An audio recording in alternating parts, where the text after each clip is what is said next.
Hello, আপনার হাজবেন্ডের accident হয়েছে, তাড়াতাড়ি তারাস হাসপাতালে চলে আসেন। ডক্টর সাহেব, আমার হাজবেন্ড কোথায়? এই যে আপনার হাজবেন্ড, অ্যাক্সিডেন্ট হওয়ার পর থেকে আর চোখে দেখতে পারতেছে না। আরে এটা কি হলো? চলো বাসায় চলো। আমি ভেবেছিলাম বাসায় এসে তোমাকে সারপ্রাইজ দিব, এটা আমার সাথে কি হয়ে গেল? আমি তো অন্ধ হয়ে গেলাম।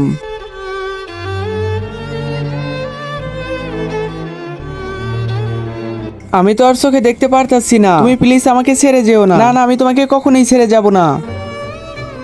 ভয় পেও না, তোমার কিছুই হবে না। তোমাকে আমি কিছু বলতে চাই। হ্যাঁ হ্যাঁ, বলো বলো।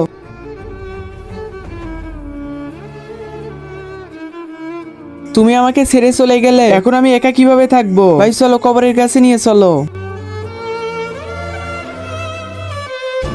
ঠিক আছে ভাই, আপনারা সবাই এখন আপনাদের বাসায় চলে যান। দাঁড়াও ভাই দাঁড়াও, কিছু কথা শুনে যাও। তুমি একটা বিয়ে করো, তুমি তো চোখে দেখতে পাও না, এই জীবন তোমার কিভাবে কাটবে? ভাই তাহলে শোনো, আমি যখন সৌদিতে আসিলাম।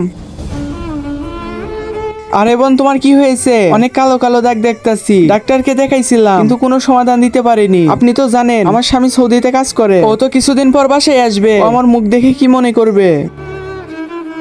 আসো আমার সাথে ভিতরে আসো, আমার এই কিছু একটা করতে হবে। আজকে দেখবো শয়তানকে হারিয়ে কে কে আল্লাহকে ভালোবাসে। যারা আল্লাহকে ভালোবাসে তারা ভিডিওতে লাইক এবং চ্যানেল সাবস্ক্রাইব করে দাও। আর শয়তানকে ভালোবাসলে লাইক সাবস্ক্রাইব কিছুই করতে হবে না, আর কমেন্টে আল্লাহু আকবার লিখে যাবে। আমাকে অন্ধের অ্যাক্টিং করতে হবে, তাহলে কিছুই বুঝতে পারবে না। আমি আমার বিবির জন্য অন্ধের অ্যাক্টিং করতেছিলাম। দেখো ভাই, আমি অন্ধ না।